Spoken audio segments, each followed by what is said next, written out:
Hey, you guys, welcome to episode number 53 of the Kratom Sobriety Podcast. Decima here. I am with Charlie tonight. How are you doing, Charlie? I'm good. We keep having these mini seasons. It's warm in the 70s and then it goes down to the 20s and then back and all in span of weeks. And my spring flowers are very confused. Bipolar weather for sure. So this week we have an interview with Nick U, who has a long path on his road to recovery, multiple treatment centers, several relapses. He used MIT. He also used plant medicine to try to treat his addictions, and he's a polysubstance abuse user. And Jacob has an interview with him this week. So we thought we'd springboard off that and the need that sometimes some of us, or many of us, maybe almost all of us, has to be resilient and persistent when we're quitting kratom and battling our addictions. The mantra somebody said early on in one of the episodes, I don't remember, I can't give them credit, was don't quit quitting. I love that. Just keep quitting. Just keep quitting. Yeah, it's interesting and powerful to me because kratom is so unique. There are other substances that I have had my run with, and I've quit them, and I was able to quit in one try. Kratom was not like that for me, and it seems like kratom is not like that for a lot of people. So I think it's super important that we do just keep on quitting, never give up, because not only are we seeing a lot of people, and I did this myself, every day is your last day. Every day, like, I'm quitting tomorrow. I'm quitting tomorrow. And eventually we do. But then also, once we quit, we're a few days in and we're just like, I don't know. I don't think there's any statistics to back it up or anything that I know of. But my observation is that I see this a lot when it comes to quitting kratom. Yeah, I think there's the withdrawal phase. So that is a big barrier. People return just to feel better during that first week or 2 or 3 weeks. And then I think there's the mental side later that there's a lot of relapses, and it's tied to the accessibility. It's tied to it's not as bad as X. And we forget why we quit in the first place. I guess my main advice is change it up. If you relapse, if you had a slip, the next round, try something different, escalate it. Maybe consider medicated assisted treatment. Maybe considering going to a professional. All sorts of options that you have to build your support system. So I'm so glad that you brought that up because I also wanted to say that every time that we quit, we learn something new. So maybe you can try something different this time. Take what worked the time before and continue to use that. Use it, put it in your toolbox as a part of your arsenal, but try something different. Also tried many times to quit, and I had successful runs at sobriety from kratom. I even had a 2-year run. Right now I'm a little over 9 months, almost 10 months, and I have to say that this time it feels different even than when I quit before, because I'm doing so many things different. So definitely don't give up and don't feel like you're alone. Don't feel like, oh my God, I just cannot do this. Other people are doing this and I cannot do this, because I promise you are not the only one out there that is trying and having to go multiple rounds in the ring with this beast.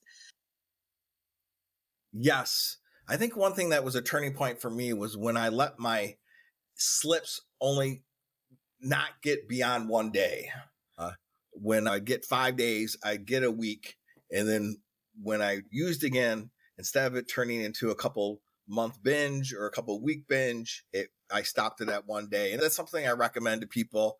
If you return to it, don't get back dependent on it and get back into your high use again and the multiple doses a day. It was a mistake. Shake it off. With abstinence-based recovery, there is this all or nothing continuous abstinence. And that's the only measure of success. And So I do recommend not beating yourself up if you get 4 months off and then you use a week and then you start again. That's still it's not a total loss. I used to work at a shelter in fund development for teen mothers. And there was this big debate about whether or not we should give these mothers like a baby shower if they got pregnant. In the end, the consensus was yes. But there's people that were saying, if we celebrate the pregnancy, is encouraging people to get pregnant, not take steps for safe sex. And I think there's a little bit of social coercion with abstinence. We don't want to sign off people and give a permission slip, a permission structure to relapse and to have a 1-day slip. And that's not what we're saying. But we're not saying that you should like punish yourself for months by continuing to use Kratom because you relapsed. I definitely see what you're saying, because not only do we sometimes feel like everybody is going to look at us as a failure, and it's so easy to just give up. I can't do it, so I just give up. I did it one time, so I might as well just keep going. But sometimes we put those expectations on ourselves too, which is just as hard. So if you put these expectations on yourself that I'm never going to mess up, and if I mess up, then I've blown everything, then you're just going to wallow in the muck, as I like to say. You're just going to, it's easy to lay down and give up. And I just want to encourage you not to do that. Just get back. Like Charlie said, it's not, you did not lose all of that time. All of that time still matters. All of that hard work, you still inspired all of those people along the way. I'm saying that for a few special ones out there that I know may be listening. I'm just so proud of all of you. So yeah, definitely just keep quitting. Yeah, I think that's a positive note to end on. And I think Nick U's story is going to be one of not giving up and persisting. And one time it's okay to be a quitter. I just wanted to throw that out there. It is okay to be a quitter if you are quitting Kratom. All right, on to that interview with Nick.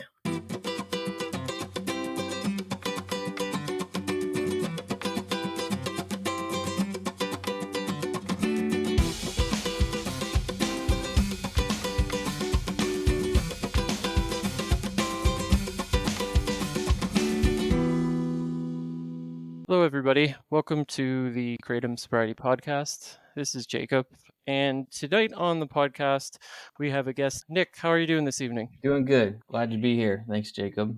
It's nice to be on here. I've been listening to the podcast for a little while now, and a buddy of mine actually sent it to me, and we were both struggling with this around the same time, and he recently told me that I should try to do the podcast and get on here. So that's when I reached out to you guys.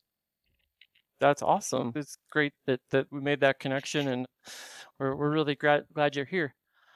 So as we get into things tonight, why don't you tell me or tell the audience a little bit about yourself? Yeah, I'm 31 years old. I live in Connecticut. I was originally from California. I was born in California, and at 7 moved east with my family, lived in New York for a year and a half, and then moved here to Connecticut and went to high school here.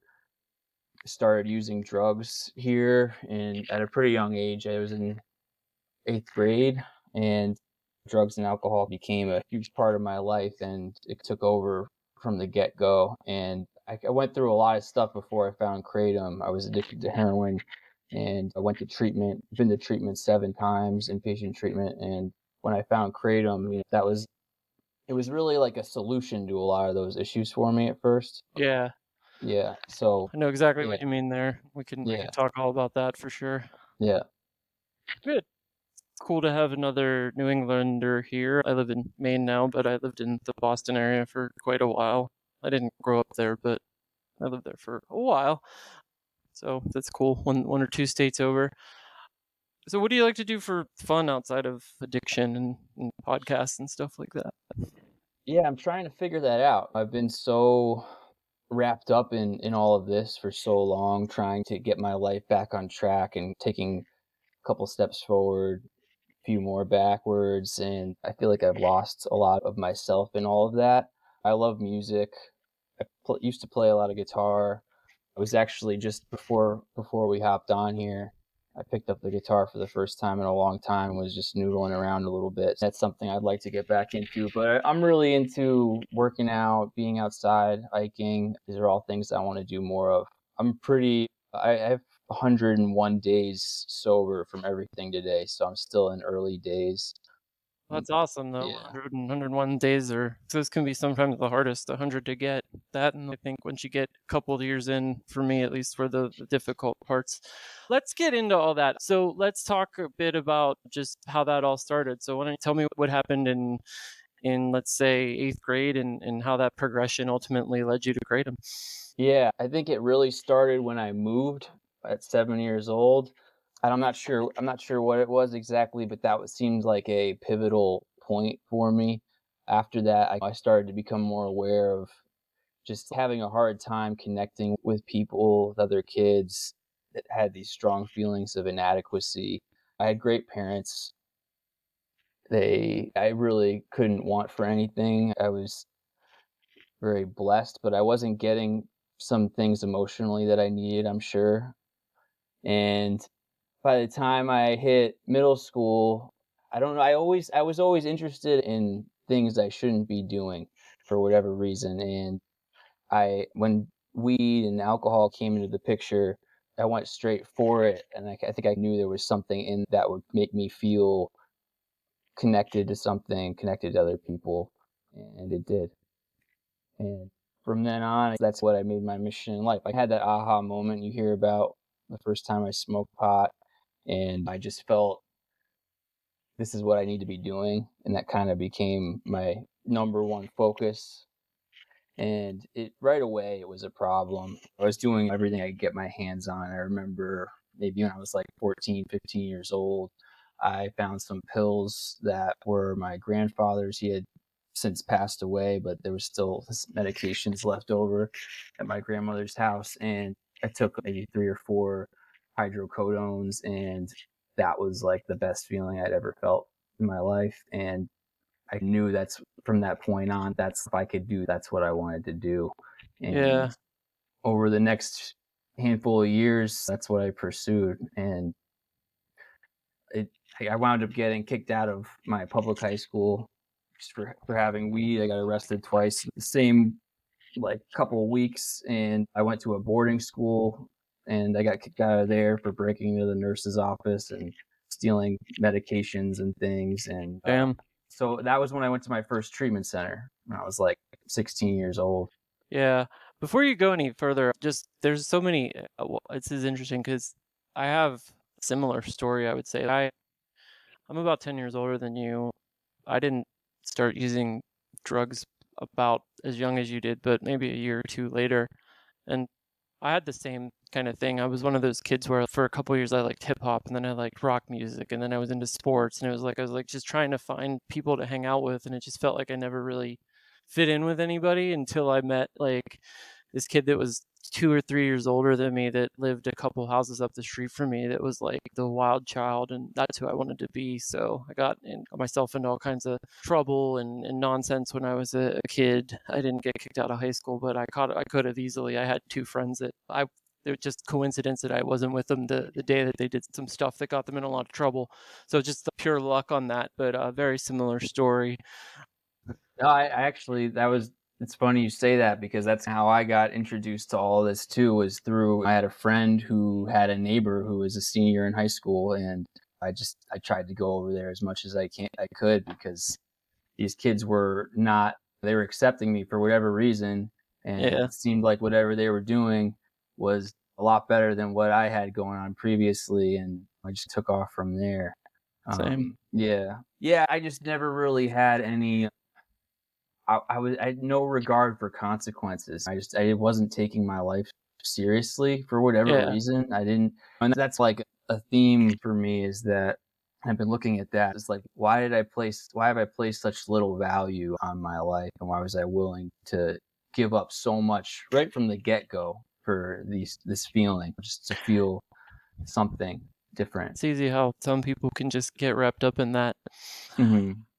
Okay, so you progressed through high school and all that. You get kicked out. You went to treatment a few times. When did you first run into Kratom, and how did you get introduced to that? Yeah. So after I went to that place, it was actually in Maine. It's called Okay. Ironwood. I went to this place from when I was still in high school. I graduated high school there like a year earlier than I normally would have because most of what we did there was manual labor and then schoolwork. You had a block of the day to just work on schoolwork. It was like being homeschooled. Okay. But after I got out of there, everything I didn't take much from it. I was there for 9 months and I came home and I just left home and was living with friends for a while. And basically, after about a year, I wound up dependent on heroin, and I was using intravenously. And at a certain point, I think I got scared. I was like, I'm in too deep with this, and I can't stop. And people in my life, my friends, were not really wanting to be around me and what I was doing anymore. Hmm. And I wound up going home to my parents' house and telling them what was going on, and I went to treatment again. And then I got off of that for a while.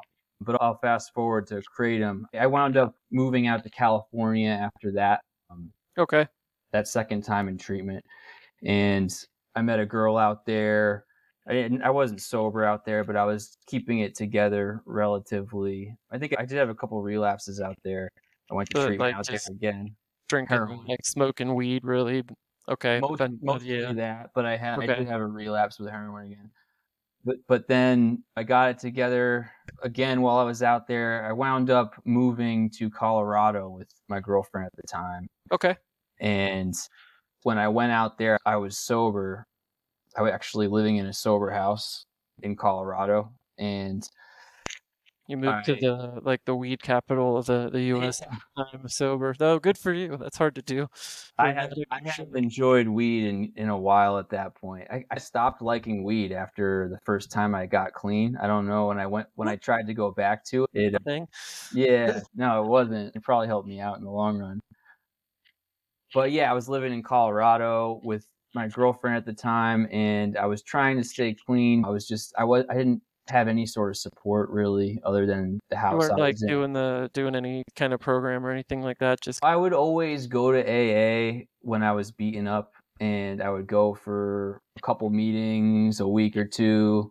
And then once I felt a little bit better, I would stop going and I would be like, all right, I got this. I'm going to do it on my own. the three words that Yeah. every addict says that never work. I got this. Yeah, I Yeah. know what you mean. I can't tell you how many times I've gone to meetings and then done that, and it usually doesn't work well for me. But I did it for 10 years. That's yeah, what I did. yeah. Everywhere I went, when I was out in California, that's what I was doing. And there was a lot of stuff that happened out there. Just like my relapses basically just got shorter and shorter with Okay.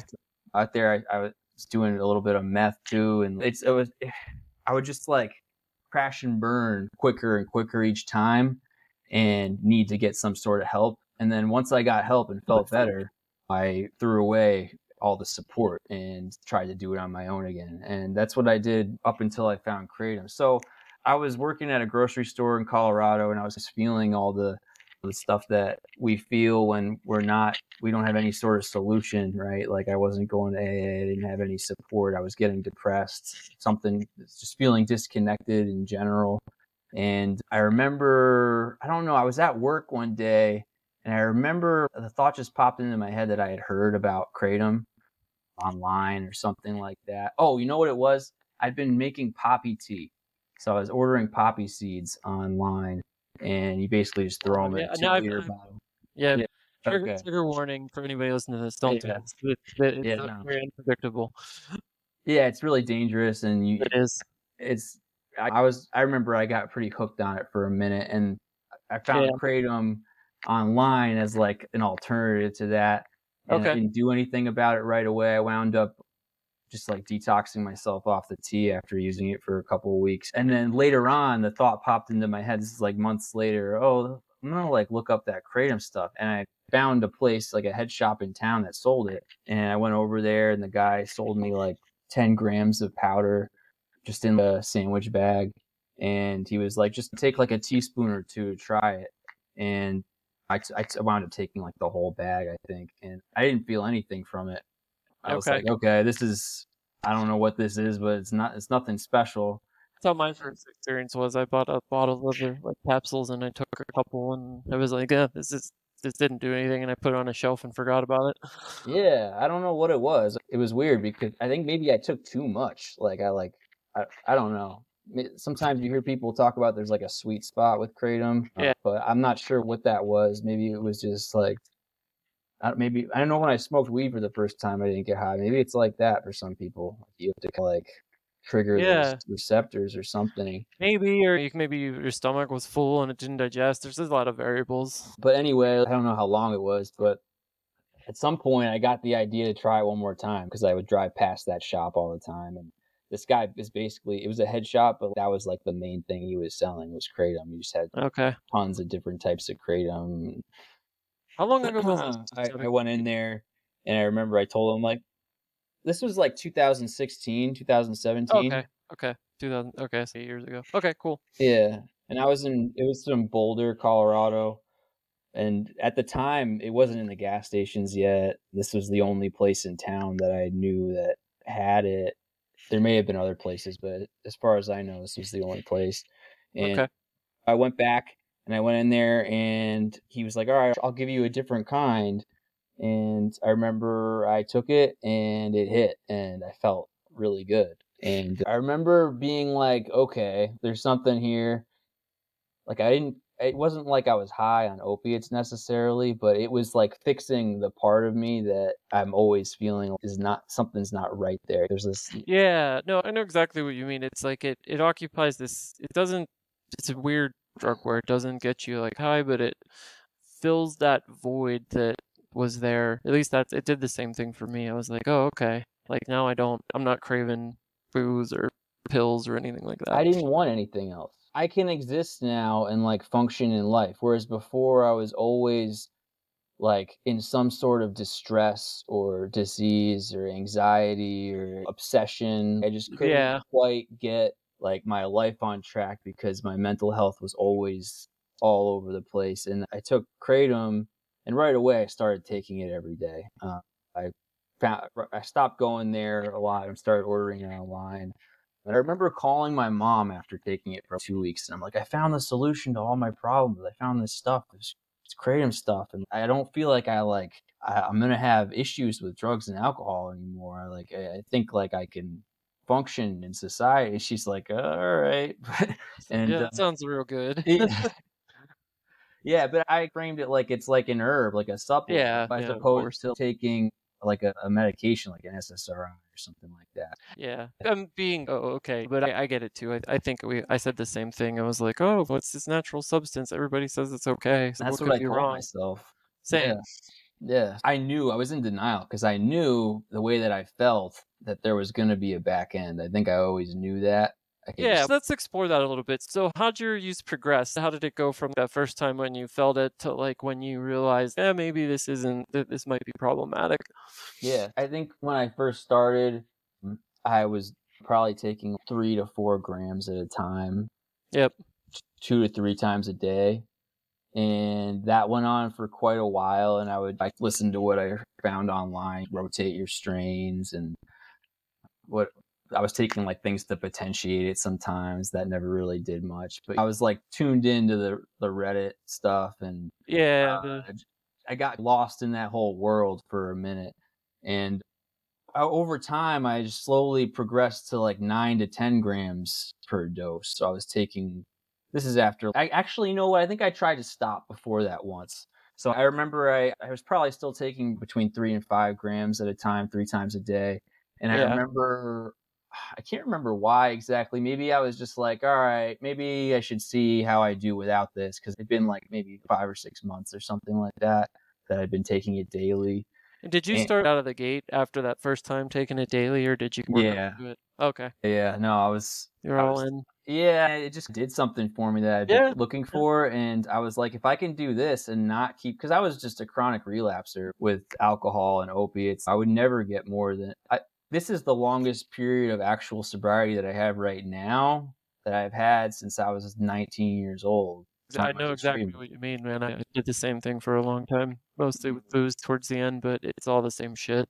Yeah, I would use booze to get off of opiates, and it became that I would go to Kratom first as my way to stay off of everything Yeah. else. But then what would happen with the Kratom is my tolerance would build so fast that it wouldn't be doing anything, and I'd be spending so much money just to take Kratom that eventually I just justify going out and picking up dope. Back in that again. Okay, But so I can see your pattern here. You used the kratom. It started out with 3 grams, 3 to 4 grams, a couple of times a day, moderate daily habit, or maybe even low for some people. Probably yeah. low for me based on what I got up to at the end. But, anyways, so that you do that for a while. You work your way up to 9-ish grams or so. You try to stop. You go, back, and then eventually. How long did it take you before you relapse for the first time on alcohol or harder stuff?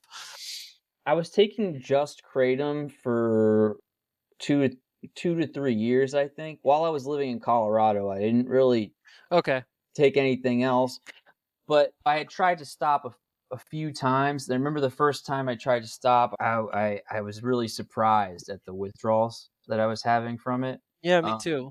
I remember I felt pretty bad during the first day, and then I laid down next to my girlfriend to go to bed that night, and I couldn't fall asleep, and I was just kicking, and I was trying to not wake her up, and I had to get up, and I was just so uncomfortable, and it was nothing compared to how bad it would get later on. But I remember being like, "Oh man, like I'm in deep with this." Like I thought this was like somewhat Yeah. harmless. Yeah, so that right there was like a wake up call. Even though I knew, I don't know, I knew that it wasn't going to be good, but I didn't think it would be that much of a withdrawal. Okay. So after that, I think maybe I stopped for 2 weeks, and then I went right back on, and then that's when I progressed up to taking 9 grams at a time, and that went on for quite a while. Okay. Yeah. When did you Yeah, so you started in 2016, 2017-ish, worked your way up, went off for a couple weeks, then got back on, and then that goes on for a while. When did you get to the point where you're like, "All right, I this is a problem and I really just need to quit entirely." And then what happened from there? I think I got to that point a lot, many Okay. different times. Let's talk But about that. yeah, so it became like an issue in every aspect of my life. Okay. Like it was like turned on me where I wasn't really feeling good from it anymore. I was waking up in withdrawal. It just wasn't like hitting. I was just staying. It was the kind of same thing that happens with opiates. Yeah, And even exactly. even when I was well, I wasn't myself. It took something from me where I was basically just like a shell of who I am. And I was just going to work. I was, you know, spending time with my girlfriend, but I wasn't really there. I was just thinking about kratom. When was I going to dose? Is it going to work? How can I make it work better the next time? When do I need to get more? It became just like an obsession, and it really lowered my quality of life. Yep. So yeah, I was always either trying to figure out how to take the kratom so it worked better, or how to get off the kratom.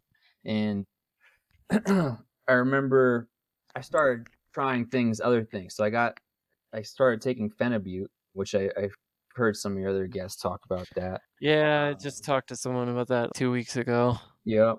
And at first I would use it to try to get off, and it worked really well for those initial few days. And I didn't start taking it daily until maybe a year after I initially started taking it for the withdrawals. But eventually I wound up taking phenibut and kratom every day. And Okay. that was its own kind of hell.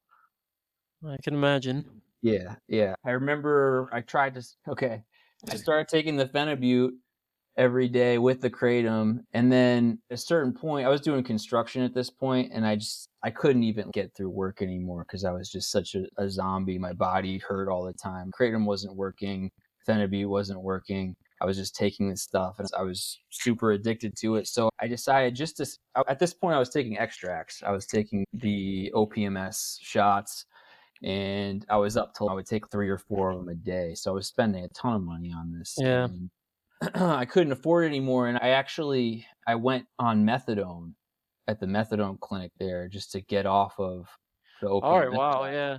I Yeah. hadn't heard. Yeah, most people seem to gravitate towards Suboxone when they go for the medicated-assisted treatment. But yeah, methadone. Okay, wow. I went on Suboxone first, and then Okay. within a week at the clinic where I was getting the Suboxone, they switched me to methadone Okay. because the Suboxone wasn't really With the yeah, I guess with wasn't really working so well for me. It wasn't like holding me through the night, and then the I methadone see. Okay. wound up not doing that either. Do you But think that was because of like the not only the kratom but the phenibut too? maybe I was still taking the Yeah. phenibut Okay. actually, Okay. Wow. So yeah. and I wound up. Yeah, man, there's a lot. It's hard to remember, but I wound up on methadone, and they kept jacking up my dose because I wound up doing a blood test eventually, and I'm like a fast metabolizer of methadone. Apparently, it's called a Mm. peak and trough test, where they measure like how quickly the Oh, drug. like your levels and the half life and all that. Yeah. Yeah, so and it's the same thing with the Suboxone. So I'd be waking up in the middle of the night sick every day, and Wow. I would have to drive to the clinic, and it was just a nightmare. But it was free. That was I had Husky and I had Medicaid, so that was why I initially decided to do it, just so I could keep going to work and keep paying my rent, and because I couldn't stop taking the kratom. Every time I tried. Yeah. There's no shame in going to get help when you need help. That's what it's there for. So good for you. Yeah, You I gotta don't do what know. you I gotta mean, do. I still don't know if it was helpful or not, but it was at the time. It seemed like the only option I had. Yeah. Yeah. Okay. What happened then? Okay, so you get on Suboxone, then methadone, then you're doing that. You're still taking the phenibut. Where does this go next? All right. So next, I tried to taper myself off of the phenibut. This is while I'm on methadone, and Okay. I could not do it for the life of me. Like I was trying to go really slow. Like I wrote it all out in my notebook. This day I'm going to take this much, and I was like dropping an eighth of a gram like every week or so, like super slow. And right when I got a couple weeks in, I started having the worst anxiety in my life. I have a benzo detox where I just couldn't sleep. My heart was just pounding out of my chest all the time. I was just the best way I could describe it was I was just in this constant terror. And it wasn't about anything in particular, but it was just this general sense of doom. And Yeah. my nervous system was just, I couldn't stop taking the phenibut. So I I've found out read about. that I've never done it myself, but I've read that it's like one of the worst, can be one of the worst detoxes. That's just what I've heard anecdotally from people that have done some Yeah. shit. And obviously you've been around the block. Yeah, I've detoxed off of opiates many times and it sucks. It's really rough. But this was, for me, it was much scarier just because of Okay. the mental aspect of it where it took me. Yeah. And kratom, those extracts, when I came off of those, I could, like you, I can get through the opiate hell that is that detox. It sucks. Don't get me wrong. It's one of the worst things there is, but that mental part of it where it's just never ending, it's so much worse because you know the physical stuff will end. Yeah. Or it won't, you'll be dead. But the mental stuff, it's like almost worse than that because there's just feels like there's no way out. Yeah, no, I think it's that it has that antidepressant aspect to it, the kratom Yeah, does. it messes with your serotonin and your happy chemicals in your brain. And it lingers, man. I feel like it's changed me in a way that it is getting better slowly, but it's not a quick return to Yeah. feeling better. But I with the phenibut, I wound up going on baclofen. Okay. I went to a doctor. I showed up at my doctor with some like the only study I could find of where someone was. It was like a case study of a guy that they switched on to baclofen after using phenibut or something like that. And Okay. he was like, "All right, I'll prescribe it to you," and that worked great. Okay. Yeah. All right. So you switch to the baclofen, you get off the phenibut. At that point, are you still on the methadone or are you? Yeah. Okay. And I wound up. So the same thing happened with the methadone. Eventually, I'm on 190 milligrams of methadone a day, and I'm taking split doses because I have the fast metabolism thing. Okay. And so that's 2 doses a day, and I'm basically just a zombie. I'm doing this for I don't know, and eventually I just decided I can't do it anymore. And when I talked to them about getting off, they're like, "Okay, it's going to take you like over a year to taper off this dose because I was on such a Yeah, high because dose." it's a long half-life drug and you got to taper all the way down to avoid withdrawal, I think. Yeah, and I was like, "I'm not doing that. I'm not wasting another year of my life with this." I was pretty desperate, and My mom, thank God, she's always had my back. She's always been willing to help me when she can, and she loaned me some money, which I still owe her, to go to this hospital in Detroit where they do ultra rapid detox. They basically put you asleep, and I think what they do is they inject you with I've heard about this. I think there's a naloxone. what to kick it off your receptors, but because you're under, you don't have to deal with the hell that is precipitated withdrawal. Yeah, it's still not easy, but I was happy with it because basically you get there and it's in this sketchy building, but when you get to the floor that the hospital's on, it just looks like a normal hospital. Okay. But when I got there, they just start giving you Valium, so they keep you comfortable right from the get-go. And then the following morning, you go in for the procedure and they put you out. But then when you wake up, you're in like extreme withdrawal, but Okay. you're on a lot of medication. But so it's when I think about it now, it's like a fever dream. It almost doesn't seem like it even happened. But for the next 24 hours afterwards, you're pretty messed up. I was sick. I was kicking. I had all sorts of Okay. GI stuff that I'm not going to go into. But, Yeah, you're in like a full-on like you're, opioid yeah. withdrawal, but you're just like whacked out on benzos and whatever else they can put you on to try to keep you from going insane, probably. Yeah, yeah, and the weird thing about it is mentally, I bounced back very quickly, but Okay. physically, I couldn't like, when I left there, they pushed me through the airport, and they had someone help me onto the plane because I couldn't walk.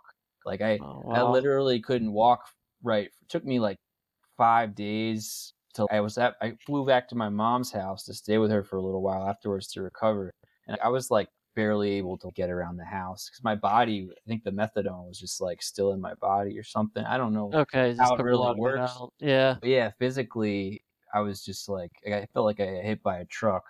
But, like, mentally, after that first few days, I was, like, normal again, which, Okay. I was really Wow. glad I did it. Yeah.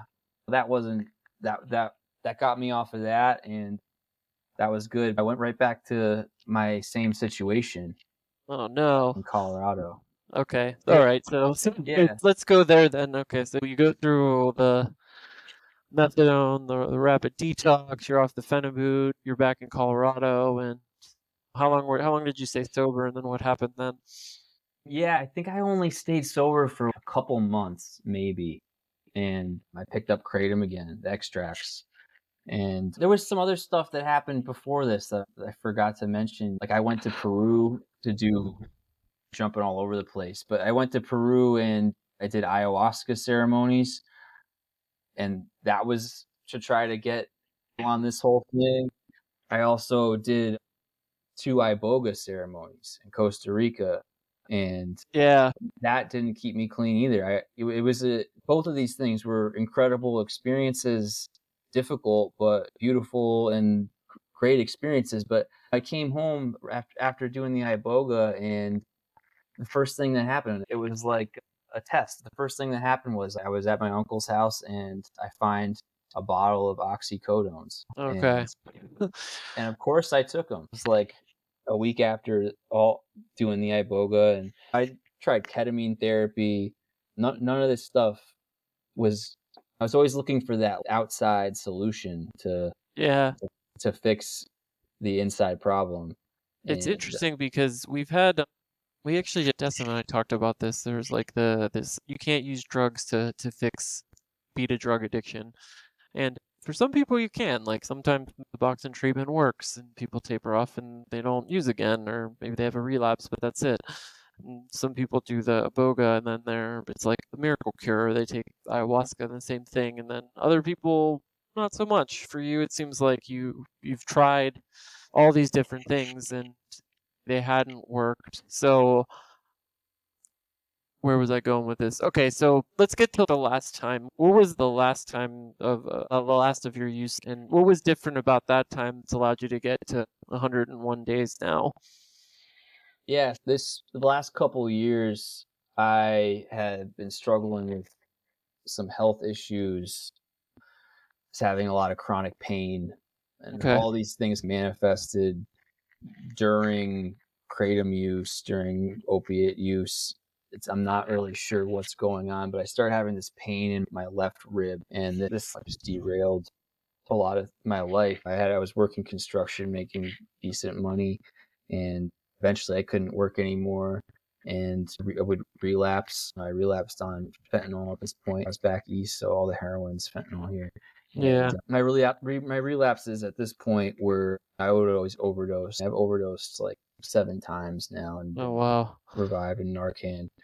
And basically the last couple of years it's been me, and at this point I'm going to AA more, but in between my using to try to get this under control. But I'm basically relapsing on Kratom and trying to stop Kratom, and then picking up fentanyl, overdosing, trying to stay clean, picking up Kratom, trying to stop the Kratom, and then it's like the Yeah. same pattern. And it no longer worked for you to fill that hole. It was like, okay, you'd use it, but then eventually you like, screw it, I'm just gonna get right back into the harder stuff. Yeah, no, it would only work for A little a bit, couple of days, and then I'd be like, oh no, now I'm just on Kratom again. And I know what you mean, yeah. Once I relapsed on it 10 times, it was nuts. And it was the same story. It would be like the first day or two it would work, and then it was like, okay, great, now I just need to keep taking this just so I don't have to go through withdrawal again. Great. yeah, exactly. Yeah, and I don't think I ever really got out of that mental depression place Yeah. that it put me in, and that was one of the big problems. And it was starting to manifest physically for me with all this pain and Okay. just different digestive issues I was having, and I could feel I was drinking so many of those shots for so many years, just those OPMS shots, and just shoveling powder into me, and I think it just really took its toll. So just that was the main trigger for me at that point. Was I just felt so unwell in my body. I couldn't work. I just couldn't do much, and I just kept relapsing. And then what happened was, I guess it was in late October, November, I started taking Kratom again. I just gotten a job, a pretty good job, and I started taking Kratom again, and I was gonna stop, and I couldn't stop. And I was just like, I can't do this anymore. I can't stop. I can't take it. I don't know what to do. And I relapsed again on fentanyl, and I was drinking like a quart of vodka a day at the time too. So I was doing all these things, mixing them. I had an overdose, and it was just like, I can't do it anymore. So I was just at this point where I'm literally going to die. Something keeps saving me. I don't know why. I got to do something. So I went to treatment again. I actually went back to the treatment center I went to the first time, not when I was a teenager, but as an adult, to get off of dope when I was 19. And that was on November 30th. And I've been sober from everything since then. And it was rough. It was rough in treatment. I didn't feel well for a while because I was pretty messed up when I got in there, but it was. Yeah. I can relate to a lot of things you said, because I remember you said you wake up and years go by. I remember I first started taking Kratom daily when the pandemic hit, and I was like, oh, I don't know how long things are going to be closed for. I'm depressed. What else am I going to spend my money on? What the hell? I'll start taking those expensive extracts too. And then before I knew it, it was like everything was open again, and people were getting vaccinated and all that stuff, and it was like a year and a half had gone by. And I'm still, and by at that point I was trying to quit, but it was like I'd get a couple weeks and I'd go through the physical part, and I'd be like, okay, it'd be like day 7, and I'd be like, all right, I'm feeling good, and I'd be over the physical, and then like immediately that evening or the next day, the mental stuff would be like off the chart, and I'd have anxiety through the roof, and I'd fight through it for a couple weeks, and then I'd be back on, and it'd be the same thing over and over again, and every time it would get the amount of time it would work would get shorter, and the physical dependence would get worse, and the side effects would get worse. I remember at one point, like my one foot was like going numb, and like my hands were shaking, and I was like, what am I, like, I'm gonna die taking these stupid things that don't even do anything for me anymore because I want to avoid drinking, and all this has to end. I had to get treatment myself. But I think that's like when people don't realize it can be just as bad as any other addiction. Like it's all the same.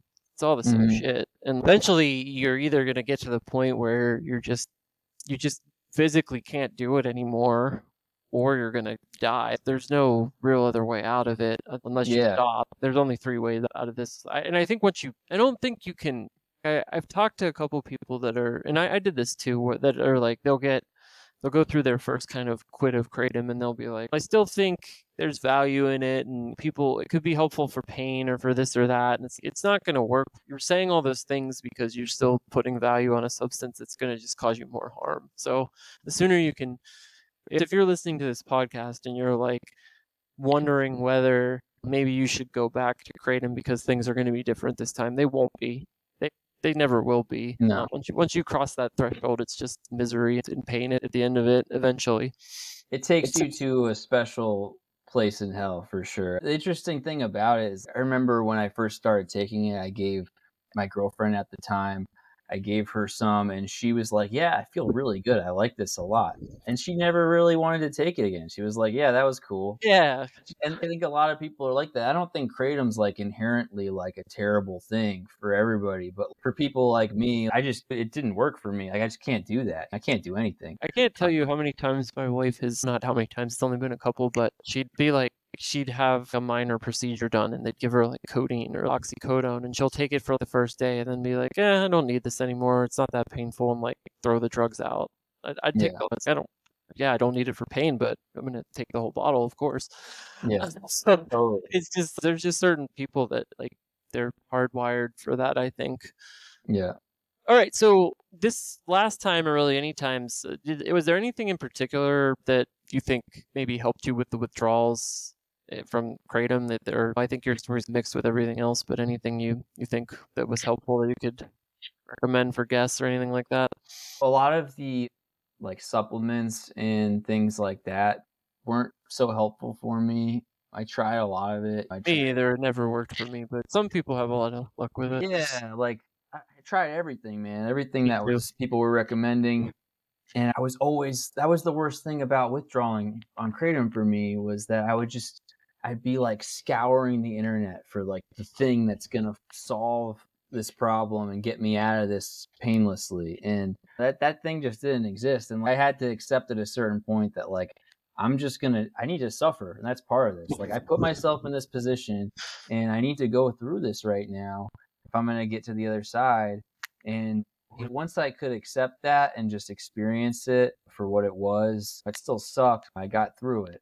This time around, I don't even know how many times I've detoxed myself off Kratom, and it's always been terrible. But this time around, I was coming off of alcohol and fentanyl as well. I don't even think I'd taken Kratom in a couple of weeks at that point because I was just doing the other things. But they did it. I was in a detox, so they put me on a Suboxone taper. They were giving me Ativan. Yeah, so they made you comfortable. Even then, I know I I moderate a Facebook group that supports people using medicated assisted treatment for Kratom addiction, and sometimes people will pop in there and they're like, if I can just take Suboxone for a couple days to avoid the withdrawal, I'm like, there's no avoiding it. Like you can, it'll help you, but you're still gonna have trouble sleeping. You're still gonna have something. You might not be kicking your legs like crazy, but it's not just gonna be like, oh, and I'm fine. It doesn't work that way. Yeah, even in detox, they put me on the Suboxone and they cut you off at 2 milligrams, which is still a lot of Suboxone to be on. So I was like kicking after that once I was out of detox in like the residential part of the treatment center. Yeah, because it's gonna, you're still filling your opiate receptor with something. When you do stop that, they like you said, you have to pay for that at some point. There's a debt that must be paid.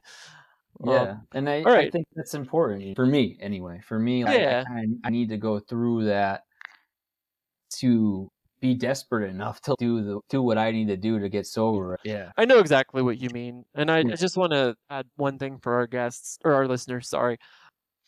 Just because we're talking about like how painful and terrible it is, don't let that scare you. Like yes, it sucks a lot. There's no way I'm not going to sit here and say it doesn't suck because it's going to suck, but that doesn't mean that it is going to be as bad as you think it is. It's always worse in your head. Even the worst withdrawal I've ever had off of Kratom or pills or booze, it's always it's always better than I thought it was going to be honest. Because especially if you've gone through it before and you've relapsed, because you know what you're likely to face, and sometimes it's better, sometimes it's worse, but I promise you it's doable, and thousands upon thousands of people have done it. have done it successfully. It won't kill you. Like you can get through it, and you just have to do it at some point if you want your life back. Yeah. No, that's true. I think the reason it feels like it gets progressively worse too is because you're so afraid of doing it again. But it's just Yeah, that fear. Once you're actually, it's yeah, no, it's worth it. It's definitely worth it's it. definitely worth it. Yeah. Yeah, it's better to get it over with and be on the other side. Are you doing anything else for your recovery? And what is your plan to make sure you don't say those 3 words, "I got this" again? Yeah, so I live in a sober house right now in Okay. northwestern Connecticut, and that's definitely what I need at the moment. It's not without its challenges for sure. And there's a lot of times when I think I want to pack up and move out. Not that I have anywhere really to go, but I'm doing that. And then, yeah, I go to meetings every day. Okay. I've known for a long time that was what I needed to do just because I've seen it work in other people and I've seen it work for me for intervals more than anything else has. And I think for me, that spiritual piece is just, it's really necessary if I'm gonna stay sober. I notice just throughout the day, I start every day with some prayer and meditation, and I notice myself, I start to take my will back and get lost in my own suffering and self-pity and throughout the day, and I have to just recenter, and that's what is helping me learn to do. I've been in and out for a long time. I have a sponsor. Okay. I talk to Good. him regularly. I had my first speaking commitment last week. I spoke on a Zoom meeting. That was really cool. So yeah, I'm just trying to take suggestions in treatment. It was the first time I was like, I'm just going to do whatever you say. I do not know what's best for me anymore. Whatever you tell me to do, I'll do it. And that meant taking an antidepressant and going to sober living. That's what I did. I take medication for depression. I don't know if it works. I'm doing better, so maybe it's helping. But I went to this sober living and I'm still sober. I got to go with Yeah, that. yeah, I think that's super powerful. I didn't do the same thing because I didn't go into sober living or go to the inpatient treatment like you did. When I finally had my last relapse, hopefully on Kratom, and after decades of polysubstance addiction with booze and pills and other stuff, I said the same thing. I went to my doctor and she was like, I'm not really qualified, but I'll refer you to someone. And I went to them and they recommended a course of treatment. I was apprehensive at first, but I felt the same way. I was like, I don't, I've tried to do it my way and that has failed miserably, to be honest. So what is the harm in giving this a try? And there's something powerful about surrendering and saying, okay, I'm gonna go with someone that seems to be a professional and maybe know something that I don't and give it a shot. Yeah, I'm still Cool. trying to do that today. And that's like the foundation of my spirituality too, is just I need to surrender because Yeah. I'm constantly trying to control all these aspects of my life, and that's what gets me into trouble. So I can just, it's a fine line because you still need to make decisions and choices. Yeah, it is a fine line. You can't give it all, hey, sponsor, tell me what to make for dinner. It's that you have to go on with your life, but for some things you have to take the wisdom and guidance of others and recognize what is out of your control and leave it that way. Yep. Cool. Just a few final questions before we wrap up today. How's your life, kratom and fentanyl and booze free Yeah, today? it's good. It's good. Everything is, I feel like I'm getting better every day. It's not like straight up. It's definitely rocky and there's a lot of rough days. Been having a couple, these last few days have been tough for me, but I have a lot of support. The program, my girlfriend, she's been amazing. She's just That's had awesome. my back through all of this and I put her through so much. So I'm just really grateful that I have her. My mom's super supportive, and luckily she's close by. Yeah, things are good. I have a job. It's teaching me humility. I'm working in this grocery store, and it's pretty silly sometimes, but it's what I need right now. It's low stress. Yeah. I'm constantly every day. I'm like, I need to change this. I need to get a new job. I need to move out of the sober house, and then I have to like bring it back to reality and be like, wait, why? Like, why do you need to do anything? This is the best I've been in a long time. Yeah. I'm Just sober. I'm not making everybody in my life miserable and scared. people can focus on themselves for a minute and not worry about me. It's just, I don't know. That's a big thing for me. It just goes along with like just doing what's suggested and not trying to take control of everything again, because I can easily just, the second I'm uncomfortable, I need to do something about it. And that's what gets me in trouble. Yeah, that gets a lot of addicts in trouble, myself Yeah. included. And sometimes, yeah, you just need to accept things and just go slower than maybe you want to, and that can be easy to say and harder to do. Yeah. All right, just a kind of non-drug or addiction story related question. Do you have a favorite movie or TV show you'd recommend? Yeah, it's a tough one. I like a lot of stuff. The Goonies was the first thing that popped into my head Okay, that's a great when I read movie. your question. Yeah, always loved that one. Me and my girlfriend, we just watched all the Harry Potter movies, which Okay, that's cool. yeah, I don't know. Those are good recommendations. Yeah. All right, and then just two last questions. What's your top tip for someone that's getting ready to quit Kratom? What would you advise someone to do? Don't do it alone. I think that was the hardest thing about trying to stop taking Kratom, is you feel really alone in it. Not a lot of people know about it. I think maybe more are starting to hear about it now. And I know it's not for everybody, but for me, going to AA or some sort of group and just making connections with other people that understand addiction and being able to talk to other people. Like, this podcast was a great resource for me, actually. I started listening to this, I don't know, like 4 or 5 months ago, like right before I wound up going to Awesome. treatment and all that. And it really helped me get through some of those rough times, hearing other people like telling the stuff that I've been through, telling my story. And Yeah, yeah. I found that I got involved around, I think, episode 15, and I listened to the first 10 the last kind of time when I was gearing up to quit, so it was a good resource for me too. So I'm glad to hear that.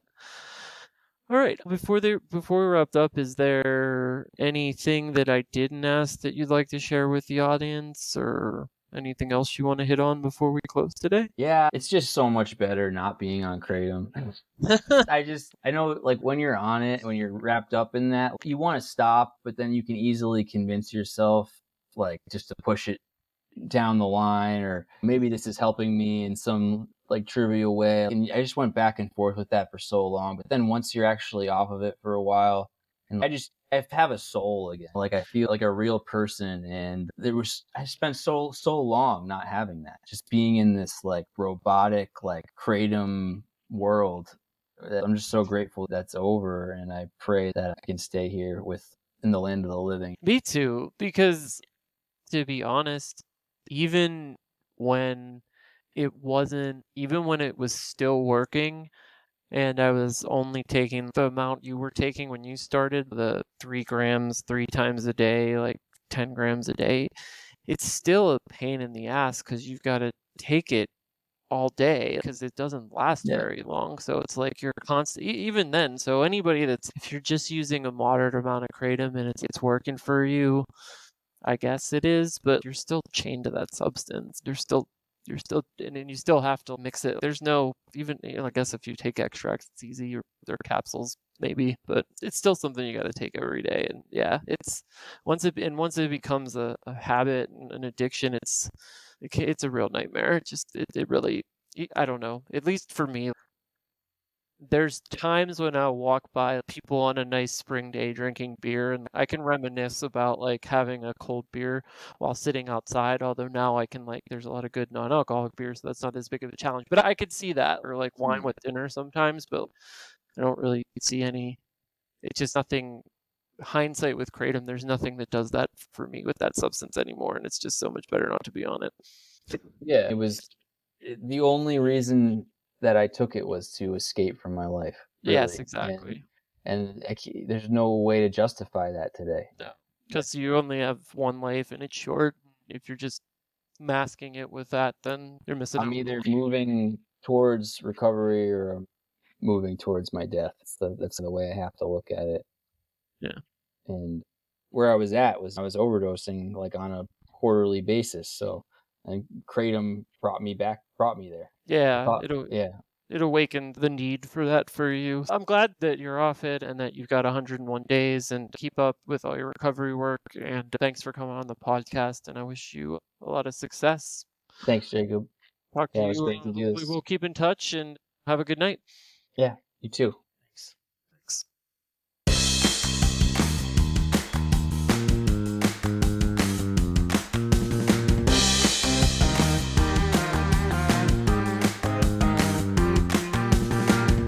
Hey, Kratom Quitters. This is Jacob, and I'm here to bring you our Kratom in the Headline segment for this week. Our article today is from the SoCal Record or the Southern California Record, depending on how you look it up.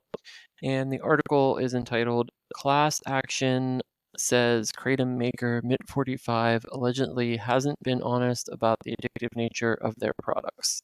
So this is from March 15th, 2024, and it highlights the company Mit45 Inc., a Kratom products manufacturer, is now facing a class action lawsuit for allegedly misleading consumers about the addictive nature of their products. So the lawsuit was filed in the U.S. District Court for the Southern District of California in San Diego, and the complaint essentially accuses the company of allegedly deceptive and negligent sales practices concerning its powder, capsule, gummy, and liquid extract products. It claims that the company failed to disclose that the active ingredients in Kratom are similar to opioids, leading to a physical addiction and dependency with similar withdrawal symptoms. It also alleges that the company intentionally and negligently did not disclose these facts on its labeling, packaging, or marketing materials, and is thereby violating warranty laws and state consumer protection laws in the state of California. The plaintiffs on the suit are seeking individual relief and are also looking for others that may want to join in the class action lawsuit.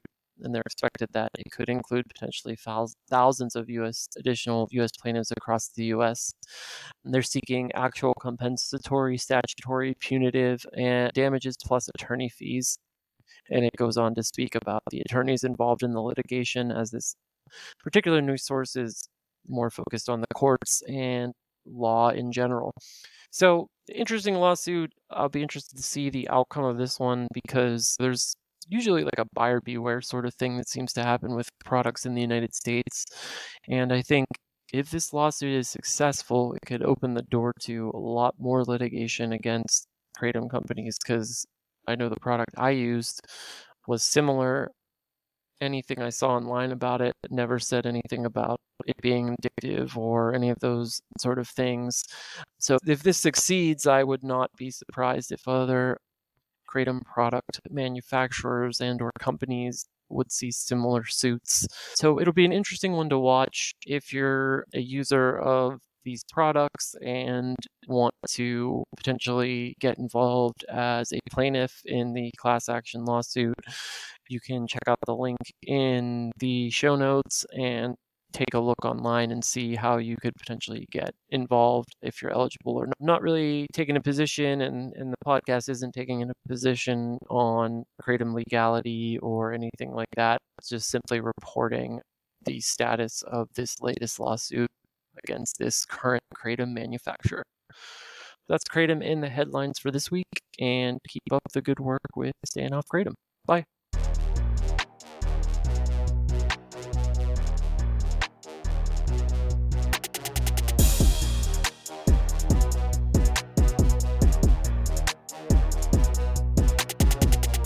Hello, Resource of the Week. This is Charlie, and it's March 23rd, 2024. And today I happen to be celebrating a year off of Kratom. I have a cold, really bad sore throat. It's been a little bit a down day. Whenever I get sick, I always have cravings, but it's exciting to make it this far. And the podcast, we're 53 episodes in, and thank you for listening. So, if my big one takeaway from this podcast and my own experience was Kratom occupies this weird space in the harm reduction world. And I kept in my brain, kept on saying, well, it's not as bad as booze. And I think the biggest thing that helped accelerate me to be able to finally quit was that when I put it in the same bucket as my drug of choice. And so if you're a previous opiate user and you keep looking at Kratom, well, it's not as bad as the opioids or the heroin, things like that.